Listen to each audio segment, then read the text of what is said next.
Rihanna, 32 years old, a data analyst in Atlanta, received a text from her mom: "Thanksgiving's canceled due to the storm, stay home and stay safe." She sighed, turned on some music, and comforted herself with a simple dinner in her quiet apartment. But as she scrolled through Instagram, her heart stopped. Her younger sister Tiffany's live stream popped up, warm lights illuminating the faces of her parents, aunt, cousins, all laughing and chatting around a festive table. Outside the window, the sky was clear, not a cloud in sight. Her coffee mug slipped and shattered, tears spilling from Rihanna's eyes. They hadn't just excluded her from the holiday, they were broadcasting their joy as if she'd never existed. What secret lay behind those perfect smiles? She never imagined the answer would shatter the world she once knew. Tiffany's livestream wasn't just a knife through Rihanna's heart, it was a cold, piercing light exposing the shadows she'd once willfully ignored. As she sat there, surrounded by the shattered remains of her coffee mug and holiday music that now sounded like mockery, memories surged like an old, scratched film, replaying each painful frame in slow motion. Rihanna had always been the faint shadow beside Tiffany, her younger sister, the prized jewel in their parents' eyes. It wasn't for lack of effort. No matter how hard Rihanna tried, her attempts were like a fleeting breeze in a home where Tiffany was the center of every gaze. As a child, Rihanna dreamed of becoming a fashion designer. She sketched dazzling dresses on notebook paper, imagining the day they'd leap from the page into reality. At 17, she won a prestigious scholarship to an art school in New York, a chance to make that dream come true.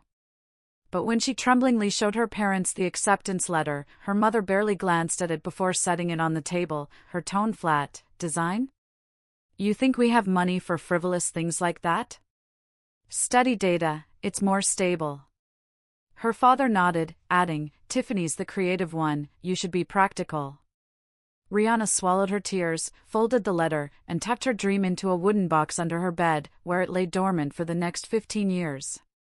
Meanwhile, just months later, her parents bought Tiffany an expensive camera to explore her passion for photography.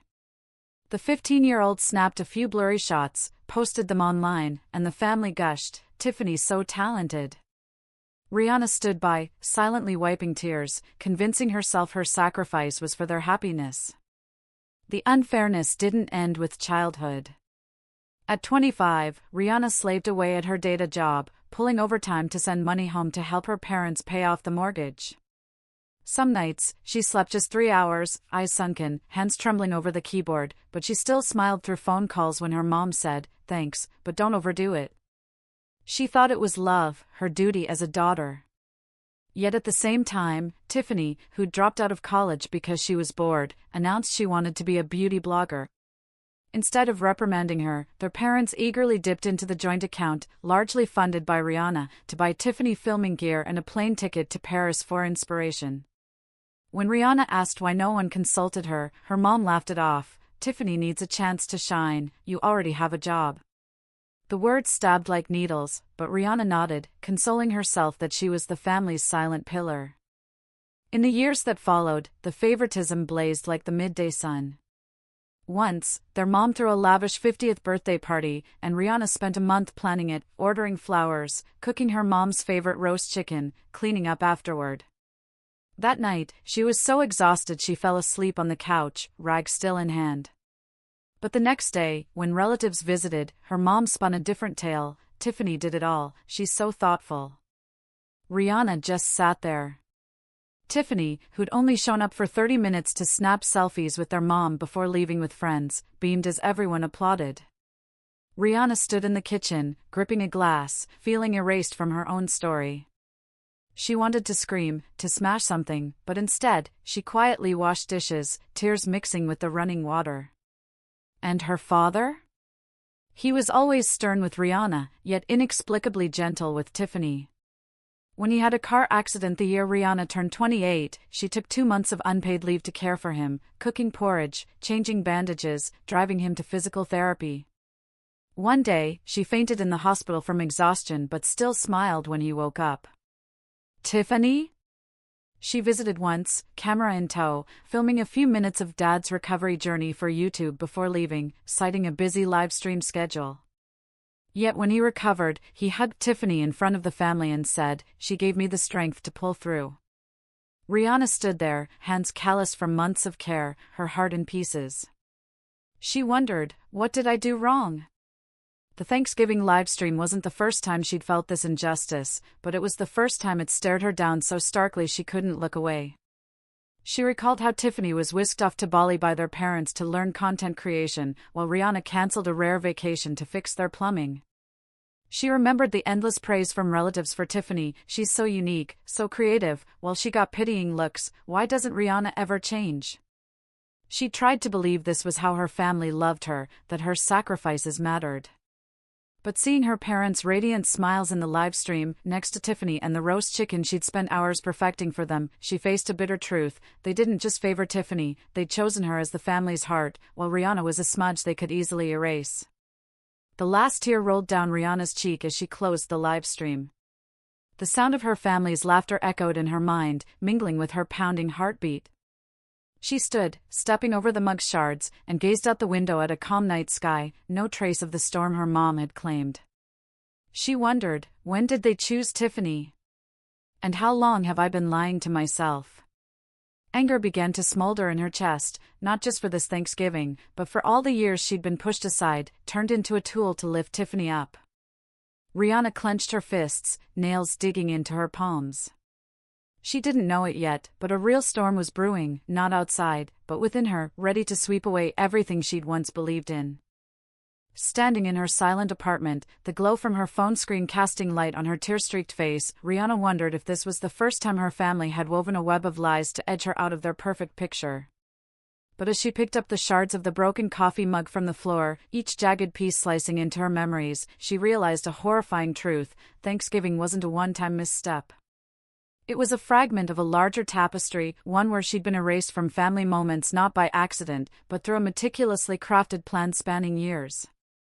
Rihanna walked to her desk, opened her laptop with trembling hands, and resolved to dig into the past she'd once tried to bury. She scrolled through Tiffany's Facebook, each photo album hitting like a fresh stab. One image from 3 years ago, the whole family on a beach, holding cocktails, beaming under a sunset. The caption read, "Unforgettable family trip." Rihanna remembered that week vividly. Her mom had called, voice heavy, "Your dad's sick, the beach trip's off, don't worry about it." She'd spent that weekend checking in, sending money for medicine, while in reality, they were frolicking in the sand, not sparing her a thought. She scrolled further, her heart clenching at the next photo, her dad's 60th birthday 2 years prior. She'd asked her mom, why not throw a bigger party for Dad? Her mom replied, "It's fine, just a few people, you don't need to come if you're busy." But the pictures online showed a grand celebration, 3-tiered cake, lanterns strung across the yard, Tiffany in the center holding a mic, serenading him. Rihanna wasn't in a single frame. She slammed the laptop shut, stood, and walked to the window, staring into the night. A cold breeze slipped through the cracks, whispering memories she'd overlooked. She recalled her parents' 30th anniversary gathering. Her mom texted, "Big rain, no one can make it, cancelled." Rihanna had believed it, spending the evening alone, mailing them a gift, a watch engraved with their names, bought with a month's salary. But now, digging through her mind, she remembered seeing a photo weeks later on Aunt Lisa's wall, the family in dazzling attire, toasting with wine, none wearing her watch. She'd told herself it was an old picture, but Aunt Lisa's averted gaze when she'd asked now stood out as a glaring clue. They hadn't just cancelled her presence at these events, they'd scrubbed her from the family's collective memory. Rihanna turned back to the desk, pulling an old notebook from a drawer, where she'd once jotted down family interactions. She flipped through, each scribbled line a reopened wound. August 15th, 4 years ago, Mom said no one's free this weekend, can't meet. December 22nd, same year, Dad said everyone's busy, just staying home for Christmas. She grabbed her phone, searched Tiffany's Instagram for family. A post popped up, August 17th, that same year. Tiffany shared a shot of the family dining outdoors, red lanterns twinkling, captioned, "Cozy Saturday night with family." Another, Christmas 4 years back, all in matching outfits around a lavish tree, no Rihanna in sight. She snapped the notebook shut, hands shaking so hard the pen clattered to the floor. These weren't fleeting lies, they were a system, designed to keep her on the fringes while Tiffany basked in the spotlight. She rose, walked to the bedroom mirror, and stared at herself. Red-rimmed eyes reflected a woman who'd once believed her family merely forgot her, that if she tried harder, they'd welcome her in. But now she saw it, they didn't forget. They chose not to remember. She recalled a rare invite to a small gathering, a party celebrating Tiffany's big ad deal.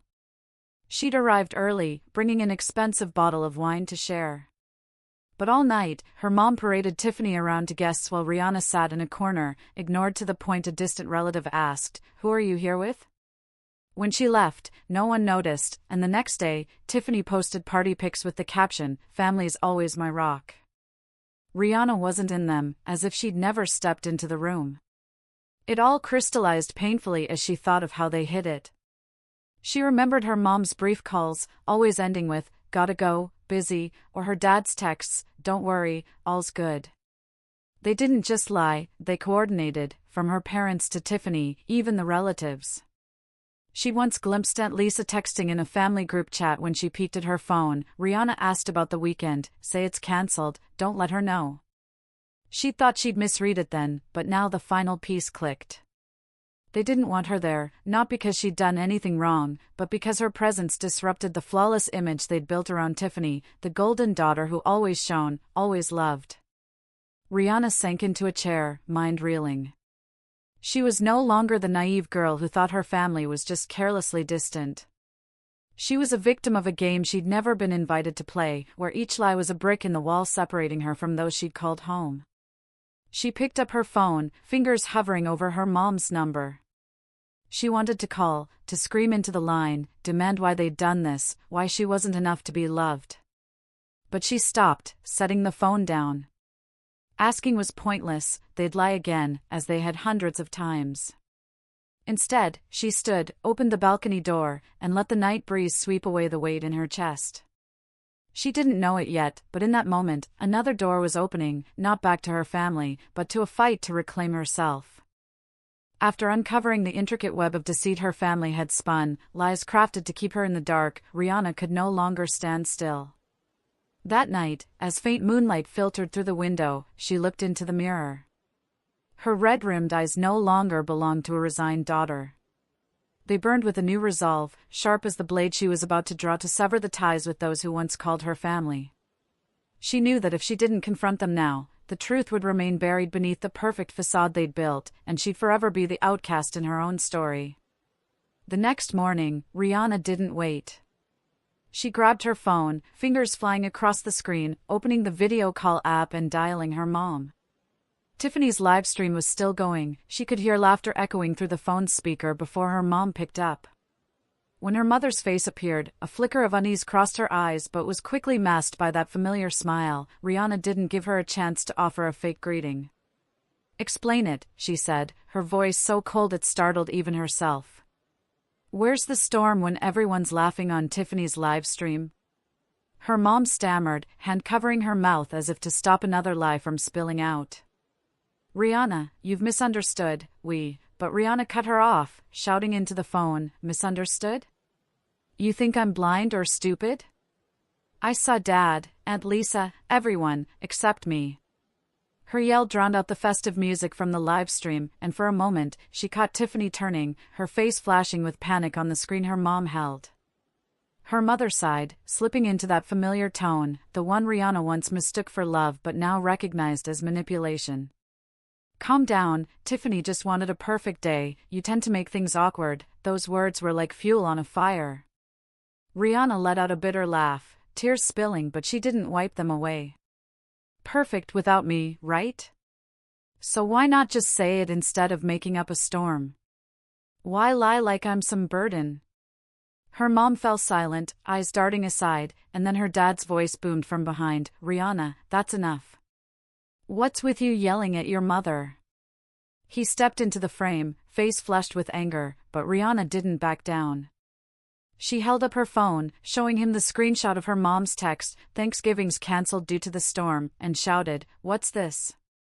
You all teamed up to cut me out, and now you blame me for making a scene?"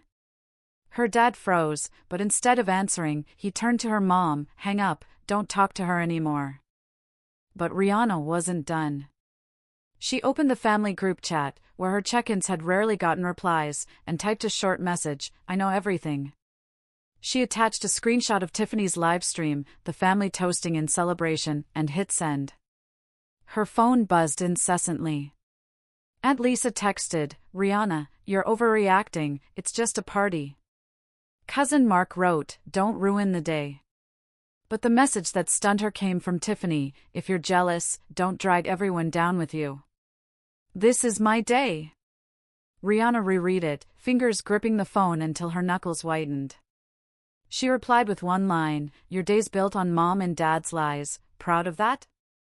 Tiffany didn't respond, but minutes later, the live stream cut off, the screen going black like Rihanna's mood. The phone rang. Her dad called back, his voice roaring through the speaker, "You made your mother cry, Rihanna. You're a disgrace to this family.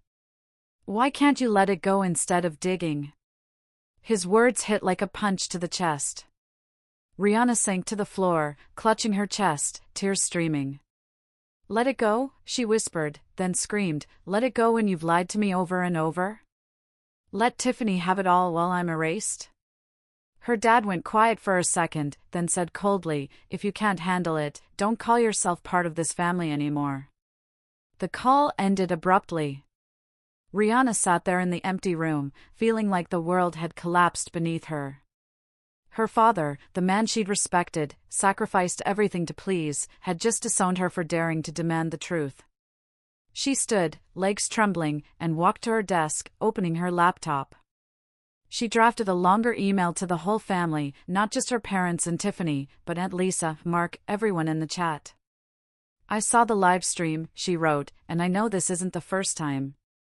I'm not the troublemaker, you're the ones who built lies to shut me out. I don't want apologies, I want you to look in the mirror and ask, was betraying your own worth it?" She attached every piece of evidence, texts, screenshots, and hit send before her heart could beat again. Her inbox exploded with replies. Her mom wrote, "You're too sensitive, we just wanted to avoid drama."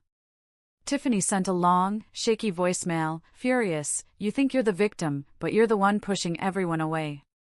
Don't blame me." Rihanna listened, then hurled the phone onto the couch, a choked scream finally breaking free in a shattered sound. Confronting them didn't bring the triumph she'd imagined, it left a cold void in her heart. But amid the pain, a spark flared, she was no longer their puppet. They could turn away, point fingers, but they couldn't erase the truth she'd exposed. Rihanna wiped her tears, taking a deep breath. She didn't know it yet, but this confrontation was just the first step in a whirlwind that would pull her into deeper, darker secrets, ones that would not only cost her family but lead her to reclaim herself. After the stormy confrontation, Rihanna stood by the window, her breath still trembling from the final scream that had torn from her chest. The streets of Atlanta flickered with lights below, but inside her, darkness was spreading, not from her father's disownment or Tiffany's blame, but from the gnawing sense that she hadn't yet seen the full curtain her family had drawn around her. The email she'd sent had unleashed a torrent of replies, but no one apologized, no one confessed. Instead, they wielded daggers of accusation, and Rihanna knew that if she didn't dig deeper, she'd remain trapped in their web of manipulation forever. She picked up her phone, about to power it off for some peace, when a sharp doorbell pierced the late-night silence, ringing like a death knell. Rihanna opened the door to find Linda, a family friend and her parents' former financial advisor, now retired. Linda's eyes were red, her trembling hands clutching a small cloth bag, her voice choked, "Rihanna, I can't sleep anymore. There's something you need to know." Rihanna let her in, heart pounding as Linda set the bag on the table, pulling out a silver USB drive and a stack of crumpled papers. "This is what I've hidden for 10 years, Linda whispered, "because your dad threatened to ruin me if I spoke. But after what I saw online, how they've treated you, I can't stay silent." Rihanna sat, hands ice cold, as Linda plugged the USB into the laptop and pressed play. The screen lit up, and her grandmother's warm, shaky voice filled the room from an old video. "Rihanna, you're my hope. I'm leaving you $250,000 for your design studies, for your dreams. Don't let anyone take it away." Tears spilled from Rihanna's eyes, not from joy, but from a gut-wrenching pain as she turned to the papers Linda laid before her. bank statements, forged contracts, and her signature faked on documents she'd never seen. Her parents, whom she'd trusted implicitly, had abused a power of attorney she'd signed at 18, something they called for medical emergencies, to siphon her grandmother's entire inheritance into Tiffany's account. She flipped through the pages, vision blurring as she saw the expenditures: $80,000 for Tiffany's luxury downtown Atlanta apartment, $50,000 for the convertible BMW Rihanna had seen her flaunt on Instagram, and tens of thousands more for lavish trips, Paris, Bali, Tokyo, that the family dubbed chances for Tiffany to shine. Meanwhile, Rihanna was still paying off college loans, had borrowed money for a work laptop, and even sent cash home when her parents complained of hard times. She buried her face in her hands, breath hitching as images flooded her mind: the overtime hours she'd worked to exhaustion, the nights she'd slept on the office couch to meet deadlines, all to support a family that was spending her money like it was their right. She recalled 2 years ago when her parents visited her tiny apartment, her mom looking around and sighing, "You should save more, why can't you get ahead?" Back then, Rihanna had forced a smile, blaming herself for not being good enough. But now she knew, they hadn't just taken her money, they'd stood there, watching her struggle, feigning pity. Linda placed a hand on her shoulder, voice low: "They started moving the money right after your grandma died. Tiffany knew everything, she signed for a lot of it, even told me don't bother her sister with this." Rihanna shot up, stepping onto the balcony, gulping cold air to stop herself from screaming. She remembered Tiffany on a live stream, showing off a new Chanel bag, saying, "A reward for my hard work." What hard work? That money was hers, the design dreams she'd buried, the nights she'd cried herself to sleep after giving up her scholarship because her parents said we can't afford it. She gripped the railing, nails digging into her palms until they bled. Her grandmother, the only one who'd believed in her, who'd held her hand and said, "You'll do great things," had tried to protect her, but her family had trampled that legacy without a shred of remorse. She turned back to Linda. "Why tell me now?" Linda bowed her head, tears falling. "I was scared. But when I saw your mom post calling you ungrateful after Thanksgiving, I knew they wouldn't stop. They want to smear you before you find out." Rihanna picked up the USB, hands shaking as if holding a ticking bomb. This wasn't just about money, it was the deepest betrayal, a cut through every cherished memory she'd had with her family. She pictured her parents around a table, plotting to use her money to elevate Tiffany while she dozed off over bills at her desk. She imagined Tiffany grinning as she signed for each sum, fully aware it wasn't hers. Linda stood, voice firm: "You can sue them. This is clear fraud, I'll testify." Rihanna nodded, but her eyes stayed glued to the laptop screen, where her grandmother's video had frozen, her face fading in the dim light. She walked to a corner of the room, pulling out an old photo of her and her grandma, Rihanna as a child, sitting on the grass, sketching dresses with colored pencils. Her grandma had said, "You're stronger than they think." Now, Rihanna understood that strength wasn't just enduring, it was rising when the world turned its back. She set the photo down, turning to Linda. "I'll do it. Not for the money, for her." That night, she didn't sleep. She sat at her laptop, drafting a new plan, not for reconciliation, but to make her family pay. She didn't know that from the ashes of this betrayal, she'd find the fire to rebirth herself. The light from the laptop flickered in Rihanna's quiet apartment as she typed the final lines of her plan.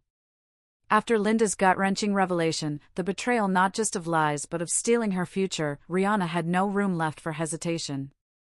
The silver USB with her grandmother's video sat on the table, a beacon guiding her through the storm of emotions.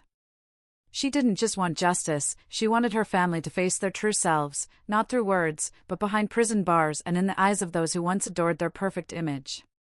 That night, she texted Linda, "I'm ready. Where do we start?" The next morning, Rihanna walked into the office of Mia Tran, a renowned Atlanta lawyer specializing in financial fraud. With her hair tied high and piercing gaze, Mia watched the video, flipped through the bank statements, then looked up. "This is gold. They didn't just cross moral lines, they broke the law. How far do you want to take this?" Rihanna took a deep breath, her voice steady. "I want them to pay it all back, and I want them to never forget the cost of betraying me." Mia smiled, nodded, and they began building the case, each word, each number a knife Rihanna would use to sever her last ties to her family. She decided to give them one final chance, not out of mercy, but to see if they'd dare face the truth. Rihanna emailed her parents and Tiffany, attaching a summary of Linda's evidence and a curt message: "Return what you took, or meet me in court." 48 hours. She hit send, heart pounding as she imagined their reactions. But the response wasn't remorse or apology. Her dad texted back, "You dare threaten your own family? You won't get a dime from us." Tiffany sent a shrill voicemail, "You think you're smarter than everyone? Go ahead and sue, I'm not scared." Her mom called, sobbing, "Rihanna, how could you do this to me? We're family." But those tears no longer moved her, they were just wind rattling a door already locked shut. The 48 hours passed, and her family chose arrogance over atonement. Rihanna sat with Mia as the lawyer filed the lawsuit, while Linda signed a sworn affidavit as a witness. The day police knocked on her parents' door, Rihanna was at her office, staring out the window. A coworker rushed in, shouting, "Rihanna, turn on the TV. Your parents are on the news." She switched to a local channel, and the scene unfolded: her dad in handcuffs, face flushed as he was let out, her mom wailing, hair disheveled as police searched the house. Her phone buzzed, her mom calling, voice broken, "Rihanna, stop this, I beg you." But she hung up, eyes dry. This wasn't revenge, it was justice. At the same time, at Tiffany's lavish studio, police barged in mid-livestream as she promoted a new lipstick. Rihanna later watched the viral clip, Tiffany screaming as the camera toppled, hundreds of live comments shifting from "so pretty" to "what's happening," as she was escorted out. The apartment and car, prizes she'd flaunted, were seized that day, her famous beauty blogger glow bursting like a soap bubble. Rihanna stood still, neither smiling nor crying, feeling only a strange void where pain once lived. The case stretched over 3 months, but the outcome was clear from the start. Her parents took a plea deal, forced to repay the remaining $180,000 they hadn't spent, plus fines. Tiffany lost every ad deal, selling off assets to cover restitution. The perfect family image they'd built shattered across headlines, couple scams daughter out of inheritance topped the week's news. Rihanna didn't appear in court, she let Mia handle it, receiving only a text from her lawyer when it ended: "Congrats, you're free." She used the settlement to leave Atlanta, buying a small house in Seattle where drizzle and fresh air seemed to wash away the past's grime. On moving day, she opened the windows, letting the breeze ripple through new white curtains. She was no longer that Rihanna, their Rihanna. One rainy afternoon, she sat at a desk, picking up colored pencils for the first time in 15 years, sketching a dress, not to please anyone, but to heal herself. That night, she dreamed of her grandmother, smiling on that old grassy lawn, whispering, "You did it." Her family didn't stop reaching out. Her mom mailed a letter begging forgiveness. Tiffany texted from a random number with venom, "Happy now?" But Rihanna didn't reply. She burned the letter, deleted the texts, and stepped onto her balcony, watching the rain. Her phone buzzed again. "Linda, you're stronger than I thought. Your grandma's so proud." Rihanna smiled, the weight lifting for the first time. She didn't need them, not their apologies, not their validation. Her freedom wasn't in their groveling, it was in her standing up, walking away, and building a life where she was the center. Life sometimes places us in bonds we think we can't escape, like Rihanna's family. But if that kinship is just a mask for selfishness, face it head on. Age isn't a barrier to defending your worth. Like Rihanna, you can rise, even late, to reclaim what's yours, not just materially but in self-respect. Don't fear letting go of those who don't value you, they don't define you. Spend your remaining years living true to yourself, redrawing your dreams like she did with those colored pencils. Freedom isn't revenge, it's finding peace in your own soul, a priceless gift at any stage of life.